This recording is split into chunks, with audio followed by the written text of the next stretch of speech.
아기는 생후 3개월이 되면 옹알이를 시작합니다. 12개월이 지나면 엄마, 아빠 같은 단어를 말합니다. 5살이 되면 어른과 비슷한 수준의 발음을 하고 복잡한 문장도 조리 있게 말할 수 있습니다. 아이들은 누가 가르쳐 주지 않아도 자연스럽게 말을 배웁니다. 말을 못 배우는 사람은 없습니다. 그런데 문자를 모르는 사람은 여전히 많습니다. 최근에는 실질적 문맹이 늘어나고 있다고 하죠. 독서도 어렵기는 마찬가지입니다. 오랜만에 독서를 해보려 책을 들고 누우면 금방 잠이 쏟아집니다. 읽고도 무슨 말인지 모를 때도 있습니다. 자연스럽게 책에서 멀어집니다. 현대 언어학의 아버지인 노암 촘스키는 아동이 언어 습득 장치를 가지고 태어난다고 주장합니다. 아이들은 수업을 듣지 않아도 모국어를 쉽게 이해하고 배웁니다. 제2 외국어도 성인보다 훨씬 빠르게 배우죠. 아이들은 언어의 천재입니다. 하지만 언어를 배울 수 있는 경험과 환경이 주어져야 한다는 조건이 있습니다. 만약 성장기에 적절한 언어 경험을 겪지 못하면 타고난 능력은 퇴보하고 맙니다. 야생에서 길러진 아이들이 대표적인 예입니다. 모글리 신드롬은 어린 시절 언어 환경에 노출되지 못한 아이들이 교육을 받아도 말을 배우지 못하는 현상을 말합니다. 정글북에 나오는 주인공 이름인 모글리에서 따왔죠. 늑대에게 길러져 교육을 받았어도 말을 하지 못하는 소녀 이야기도 마찬가지입니다. 본능이 발달하려면 환경과 양육이 뒷받침되어야 합니다. 반면 어른이 돼서도 책은 여전히 지루하고 낯섭니다. 글쓰기도 마찬가지죠. 글쓰기가 생업인 작가들도 글을 단박에 써내려 가지 못합니다. 우리에게 읽기와 쓰기 본성이 없기 때문입니다. 우리는 말하기 능력을 가지고 읽기와 쓰기에도 억지로 적용하고 있습니다.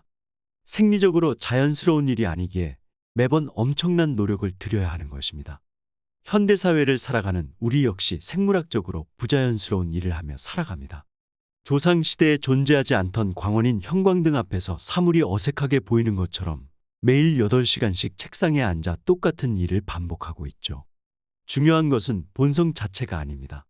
본능이 어떤 환경에서 진화했고 현재 어떻게 사용되는지가 중요합니다. 진화는 환경과 경험 위에서 이루어지기 때문입니다. 진화심리학 또한 환경과 본성의 상호작용에 관심을 가지는 학문입니다. 현대인의 마음과 행동 양식은 갑자기 만들어진 것이 아닙니다. 사냥하기, 식량 구하기, 맹수로부터 도망치기, 가족 보호하기, 주거지 확보하기 등의 행동은 사바나 초원의 특수한 환경에서 이루어졌습니다. 모든 진화한 심리에는 환경이라는 배경 조건이 있습니다. 이를 진화적 적응 환경이라 합니다. 후손인 우리들도 조상들이 겪던 문제를 해결하기 위한 심리 기제를 그대로 가지고 있습니다. 저번 영상에서 말한 영역특이적인 기능이 그것입니다. 진화심리학자들은 이러한 기능들을 프로그램으로 비유합니다. 인간에게 내장된 수많은 프로그램들은 우리가 무엇을 생각하거나 하고 싶게 만들고 감정을 느끼게 합니다. 덕분에 우리는 특정 생각이나 행동에 자연스럽게 이끌립니다. 아름다운 사람을 보면 기분이 좋아지거나 배신자에게 분노하거나 나와 비슷한 사람들을 좋아하는 성향이 보편적으로 나타나죠. 이러한 프로그램들이 환경과 상호작용해 인간의 문화를 형성합니다. 자연이 초고를 주고 경험이 수정을 가하는 것입니다. 이렇듯 프로그램이 제대로 작동하려면 경험과 환경, 양육이라는 입력이 있어야 합니다. 입력이 없으면 출력도 없습니다. 굳은 살 메커니즘은 인간에게 내장되어 있지만 지속적인 피부 마찰이 있어야만 나타나는 것과 같습니다. 피부가 쓸려 상처가 나는 문제를 해결하기 위해 말입니다. 포식자 피하기 본능도 마찬가지입니다. 사자나 하이에나 같은 포식자로부터 도망치려는 본능은 경험과 상관없이 3에서 4세가 되면 자연스럽게 발달합니다. 하지만 본능은 경험이 있어야만 의미가 있습니다. 그래서 아이들은 경찰과 도둑, 얼음땡 같은 추적 놀이를 통해 포식자 피하기를 연습하고 발전시킵니다. 놀이는 본능을 갈고 다듬어 발전시키기 위해 존재합니다. 각각의 프로그램은 특정 문제를 해결하려는 목적이 있습니다. 호저의 가시는 포식동물을 물리치는 데 쓰이고 거북의 껍데기는 연약한 장기를 보호해줍니다. 핀치새의 부리는 견과류를 깨는데 도움이 되도록 설계되어 있습니다. 물론 그 목적은 누군가가 설계한 것이 아니라 변이가 오랜 시간을 거쳐 누적된 것에 불과합니다. 도킨스는 이를 눈먼 시계공이라는 개념으로 비유합니다. 사실 유기체는 세계에 관한 지식을 이미 구비한 채로 태어납니다. 덕분에 어떤 행동은 쉽게 배우지만 다른 행동은 노력을 들여 배워야 하거나 아예 배우지 못합니다. 프로그램이 발달할수록 무언가를 더 잘 배우고 더 유연해집니다. 사람들은 선천적인 기제가 많을수록 행동의 유연성이 위축될 거라 생각하지만 사실 반대입니다. 본능은 행동을 제약하는 것이 아니라 더 깊고 다양하게 만듭니다. 목수의 연장통을 생각해 보죠. 목수는 연장통이 다양할수록 더 다양하고 수준 높은 결과물을 만들 수 있습니다. 반면 도구가 하나뿐이라면 만들 수 있는 건 정해져 있습니다. 그래서 진화는 기능의 범위를 넓히는 방향으로 발전합니다.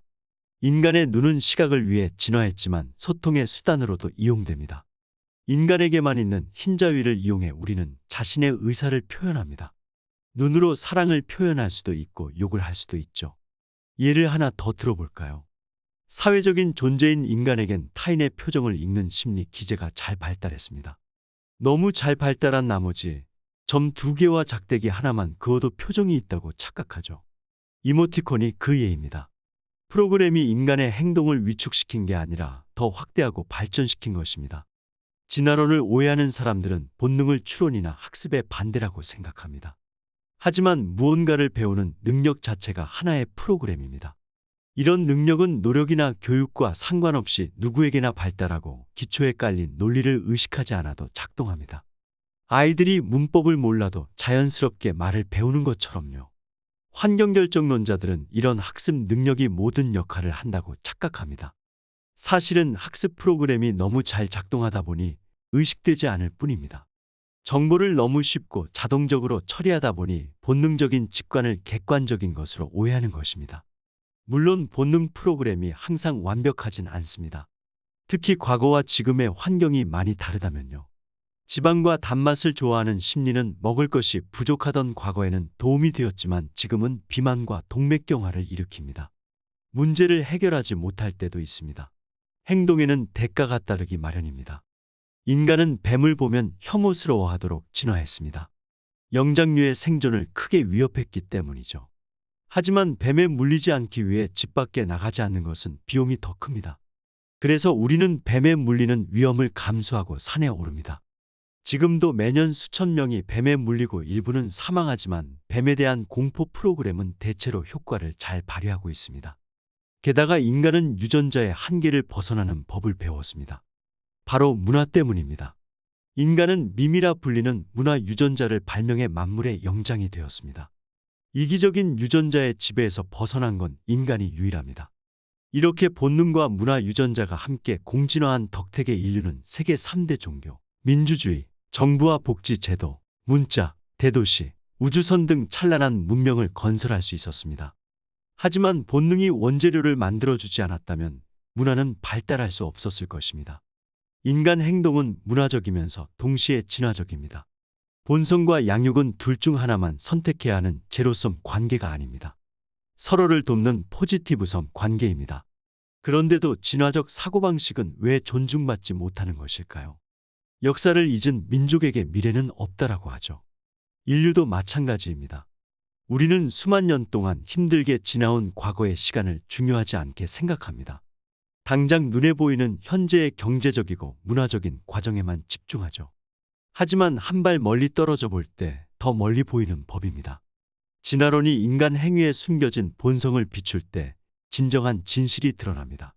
진화 심리학은 인간에 대한 궁극적인 답을 찾으려는 투쟁의 최전선에 서 있으니까요.